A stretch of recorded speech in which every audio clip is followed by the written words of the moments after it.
வணக்கம் நண்பர்களே. இன்று முதன்முறையாக நான் யூடியூப்பில் தங்களுக்கு மிக்சியை எப்படி மெயின்டைன் பண்ணுவது என்று இன்று சொல்லித்தரப் போகிறேன்.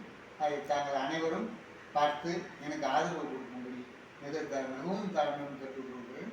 இப்பொழுது நான் செய்முறையை செய்து காட்டுகிறேன். அது மிக்சியில் சட்னி அரைக்கவோ மற்ற இதர சாமான் அரைக்கவோ பெண்மணிகள் கஷ்டப்படுகிறார்கள். அந்த கஷ்டத்தை போக்குவதற்காகவே அந்த மிக்சி ஜார்கள், அதாவது கப்பை எப்படி மெயின்டைன் பண்ணுவது என்று சொல்லிக் கொடுக்க போகிறேன். அதன்படி இல்லத்தரசிகள் இதை கூர்ந்து கவனித்தால் மிக்சியின் ப்ராப்ளம் குறைந்துவிடும். மிக்சிக்கும் ப்ராப்ளம் வராது. மற்ற ஜூஸுகள், சட்னிகள் அனைத்தும் செய்யலாம். இப்பொழுது நான் உங்களுக்கு செய்முறை எப்படி என்பதை காட்டுகிறேன். அதை பாருங்கள். இப்போ இந்த ஜாரை எடுத்துங்க. இது பிடிப்பு ஏற்பட்டுவிடும். இந்த பிடிப்பு ஏற்பட்டால் சட்னியோ அல்லது மற்ற இதர பொருட்களை அரைப்பதற்கு முடியாது. அதனால் இப்பொழுது பாருங்கள், இந்த பீச்சை அதாவது இடதுகை பக்கமாக உள்பக்கம் போய் அந்த பிளேடு அந்த பிளேடை பிடித்து கொள்ள வேண்டும். பிடித்து கொண்டு கெட்டியாக பிடித்து கொண்டு ரைட் சைடு, அதாவது குரடர் அல்லது ஒரு இதால் இதை இப்படி ரைட் சைடு கயட்ட வேண்டும். இப்படி கயட்ட வேண்டும். கயட்டி இப்படி எடுத்து இந்த கப்ளரை எடுத்து விட்டு இதில் ஓரளவு கொஞ்சம் கோகனட் ஆயில், அதாவது தேங்காய் எண்ணெய், அதை ஒரு டிராப் அதில் ஊற்றி அதை மேலும் கீழுமாக அசைக்க வேண்டும். மேலும் கீழுமாக அசைக்க வேண்டும். அசைத்து விட்டு அதை அதாவது லூஸாக வேண்டும். உடன் லெஃப்ட் சைடாக முடுக்க வேண்டும். பீச்சை இடது கையை பிடித்த பிடி விடவே கூடாது. பாருங்கள், விடவே கூடாது. இதை இப்படி இடது பக்கமாக டைட்டு வைக்க வேண்டும், அதாவது முடுக்க வேண்டும். முடுக்கிட்டு மறுபடி மிக்சியில் பொருத்த வேண்டும். பொருத்ததுன்னா இப்படி பொருத்தக்கூடாது. இதை இப்படி பொருத்தி அது லாக் ஆகிற அளவு போட்டுவிட்டு மேல் அதில் ஓப்பனாக விடக்கூடாது. கேளு, மூடி இல்லாமல் அதை செலுத்தாத வேலை செய்ய விடக்கூடாது.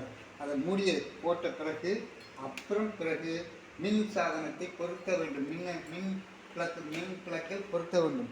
பொருத்தி விட்டு மறுபடி இதை ஆப்ரேட் பண்ண வேண்டும். அதாவது மிக்சியை ஓட விட வேண்டும்.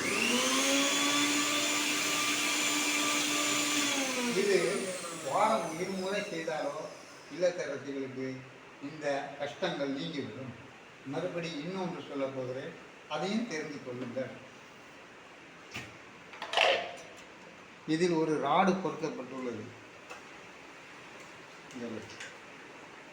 நெருக்க குளோசப்பு.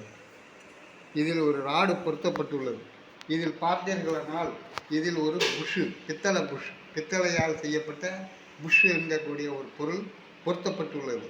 அதற்கு உள் ராடு என்ற மிக்சி ராடு, அந்த ஜாரை ராடு இருக்கும்.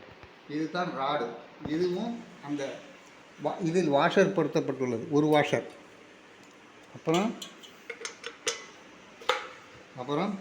இந்த வாஷரை அடிக்கக்கூடாது. இந்த வாஷரை இதை போட வேண்டும். போட்டு மறுபடியும் இந்த கப்ளர், இதில் பலவித டைப்புகள் இருக்கிறது. 3 கால் இருக்கிறது, 6 கால் இருக்கிறது, 4 கால் இருக்கிறது. இதை லெஃப்ட் சைடாக முடுக்க வேண்டும். முடுக்கிட்டு இதை மெயின்டைன் பண்ணி வந்தால் மிஷினே டைட்டு வைத்துக்கொள்ளும். கை டைட்டு, லெஃப்ட் ரைட்டு கை டைட்டு வைக்க வேண்டும். வைத்ததுக்கு பிறகு மிஷினில் பொருத்தி ஒரு மோஷன் ஓட விட்டால் டைட் ஆகிடும். அதனால் எந்த விதமான கஷ்டமும் ஏற்படாது. நீங்கள் தொடர்ந்து மிக்சியை இயக்கலாம். வணக்கம் நண்பர்களே. என்னுடைய அடுத்த இதையும் நான் உங்களுக்கு தெரிவிக்கிறேன், செய்து காமிக்கிறேன், பார்த்துக்கொள்ளுங்கள்.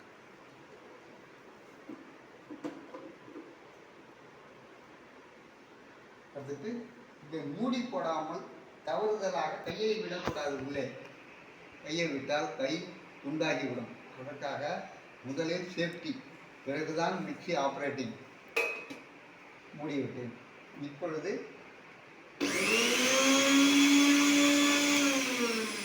இந்த மிக்சியில் 1000 வாட்ஸ் 1000 வாட்ஸ் அளவும் இருக்கிறது, 750 வாட்ஸ் இருக்கிறது, 500 வாட்ஸ் இருக்கிறது.